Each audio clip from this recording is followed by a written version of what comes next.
Mike with River King Outdoors and your first fishing report for 2024.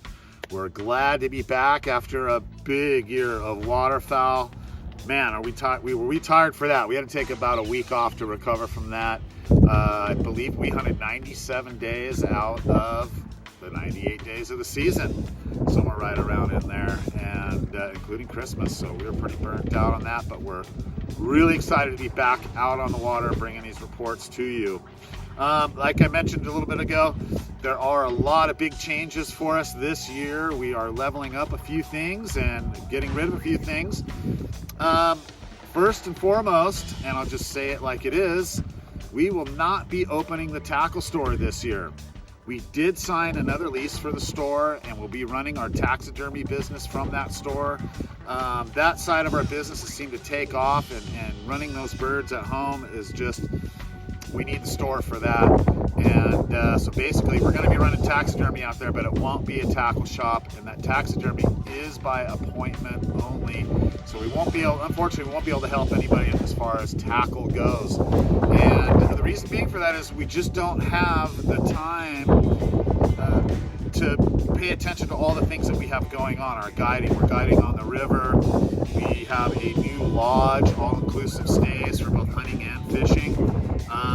We're running a new bass boat and in the process of getting the special use permit for Lake Mohave and Lake Mead. We'll also be guiding down on Havasu. We got a 21-foot Nitro XL Pro completely loaded. That's what we're sitting on today. So I'll be up here guiding on that. Elijah and Cameron will be guiding down on the river still with the drift boats. We're still going to be running those on the river for striped bass, but I'll be primarily guiding the lakes. My wife will be managing our lodge. We've got a 3-story lodge right on the river there that we have all-inclusive stays for the fishing and all-inclusive stays for the hunting. We ran that this year for the hunting and it was extremely successful, and it looks like it's going to be the same way for the fishing side of things. So there'll be more information about that on our website.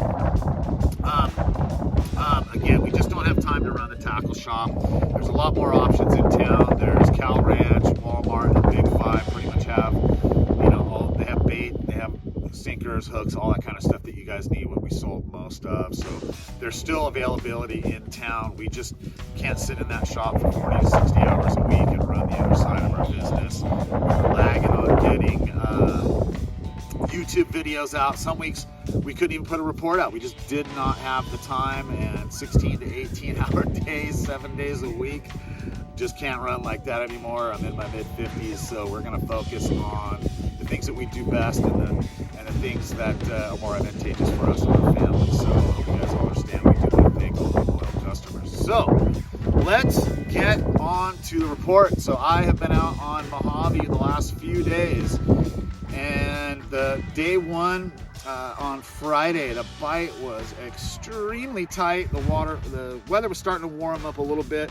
and I was targeting largemouth and smallmouth bass.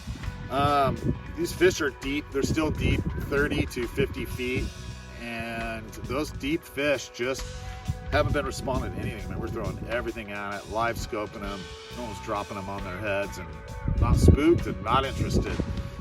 So the fish, there are a few smallmouth and largemouth in the backs of coves and in the 10 to 20 foot range, and those fish are a little more receptive to baits. What I was getting them on, mainly what I got them on was this guy here. Kind of a spinner bait, but kind of not.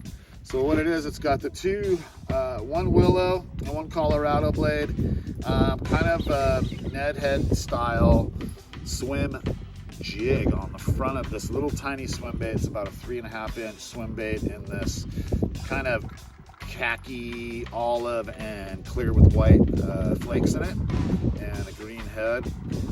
Whatever reason, this should not be working too well right now. The water's about 53 degrees on average. I'm finding some 54, some 51, and even 49 in some of the outer points. But yeah, most of the fish are still on the main stem of the lake, and like I said, they're really deep, 30 to 50 feet, and they're just not responding, at least to anything I was throwing. I did get a few bites on this jig setup. Of course, I'm a little rusty from waterfowl, so I did miss a few fish on this, and this is just a 6 cents swim jig. Not the same as that kind of swim jig. I don't know why they're called the same thing, but they are. But anyways, I did put that same color 3.5 inch swim bait. I think it's made by Lunker Hunt, if I'm not mistaken. Yeah, Lunker Hunt. And then this olive and kind of copper mixed in there with the black head on it. And this is a 1/2 ounce, excuse me, 3/8 ounce. And the reason I went so heavy is because it has been really windy. As you can probably see, it's windy right now. And getting this down 30 to 40 feet and the wind blowing, even when you got your spot lock on, even when you're hammering the trolling motor, you got to get that thing down on the bottom. And so I did get a couple bites on that. I didn't get anything to go on it. Again, most of those fish just weren't responsive. The only responsive fish were the smallmouth, like I said, in that 10 to 20 foot range. Largemouth, the only place I'm finding them, and I'm not finding a lot of big ones, but I am finding them in the very backs of coves related to tules. And I haven't seen them anywhere else, and I've been on the search for them to see if those fish are going to be a little more responsive, but I mean, I'm just finding like 2-3 pound fish kind of, you know, just hanging out in front of the tules and in the tules in the very backs of coves. Not interested in anything. Didn't even catch smallmouth. I mean, a largemouth. All we've caught in the last 3 days is smallmouth. Now, yesterday, which was Sunday, was the best day. It was almost 80 degrees. I was in shorts. It was actually very hot. Not very hot, but almost 80 degrees. So it was nice and warm and toasty. And it seemed like the middle of the day was that power band. That's where I was getting most of my bites yesterday, was in that noon to 3 o'clock range at the warmest part of the day when the sun was the highest. And I was finding those fish in the shadows. Even though there was some, 10 to 20 foot areas, I wasn't finding fish there, but in the areas with these tall cliffs like this, which are behind me, if you can pan over there and show this kind of stuff, where you found the shade and it was 10 to 20 feet, those smallmouth were a lot more receptive, and that's where I was finding them. I wasn't really finding them out on the main stem or out on those outer rocky points. Not really finding them out there with that sun directly on it, but the shaded areas seemed to be where I was finding the fish. And then also on Saturday, talking to JG Fish, good friend of mine, also a guide out here. Striper bite's been really good all through the winter, which is not very common. They're getting them by trolling deep with lead core line out of the Catherine's Landing area. And that bite stopped all of a sudden. And Jim had informed me that it's just the February funk, so we got a couple of weeks for the temps to warm up just a tad, and I think that bite will probably get back going. I know the guys down in Havasu are hammering the striped bass, and they're getting them by trolling. Also live scoping and netting shad. My neighbor Dave and his dad have just been hammering the stripers down there. Spoke to Dave last night, and they're finding the shad with live scope, netting those live shad and slow trolling, or dropping them down when they find them, or trolling with lead core line deep. Those fish are deep, so they're getting them down there as well. Out on the river, Elijah has been out with clients for the past 3 days.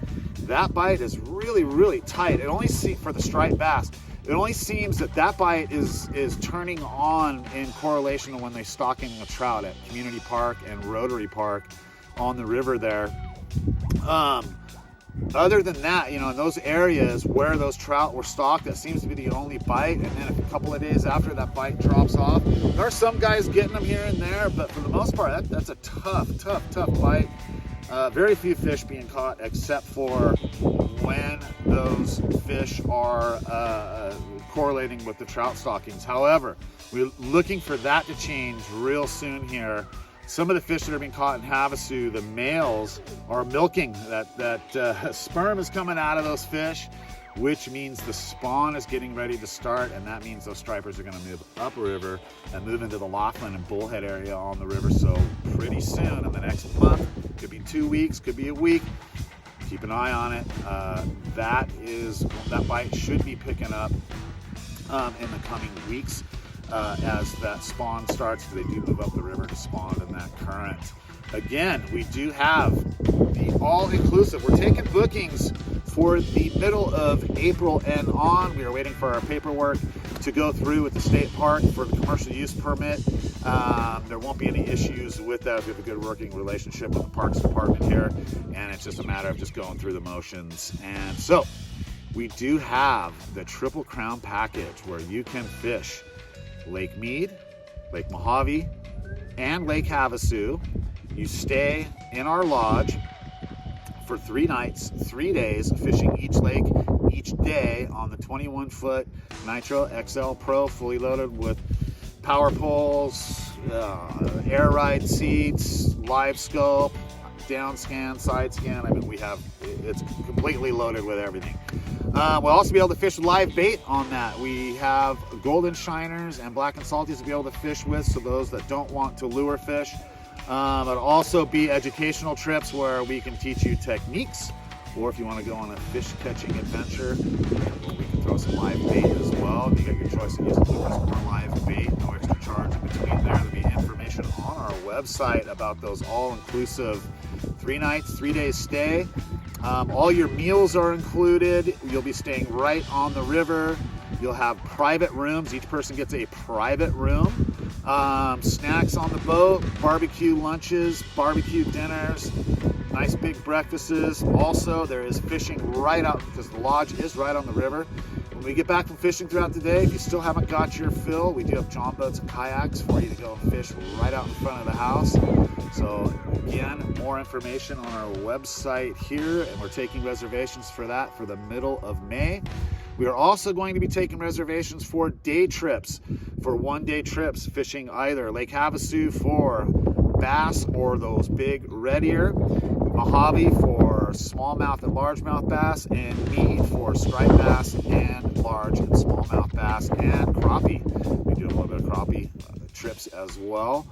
So looking forward to seeing everybody this year. Again, we're freeing up a lot of our time. Please do not call the tackle shop line. That is for booking guide trips only. We won't be able to answer questions as far as fishing goes. The person answering the phone for the guided trips has no information as far as where to go fish, just information for the guide trips. We really appreciate it if we just keep those calls only for guided trips, and the information we have will be in these reports. And hopefully, with us scaling down all the irons in the fire, we can put out more YouTube videos and consistently put out more reports so you'll know where to go and what to use. We do appreciate all of the support, so please share, like, subscribe, and comment below. We'll see you very soon. Have a good one, folks. Thank you.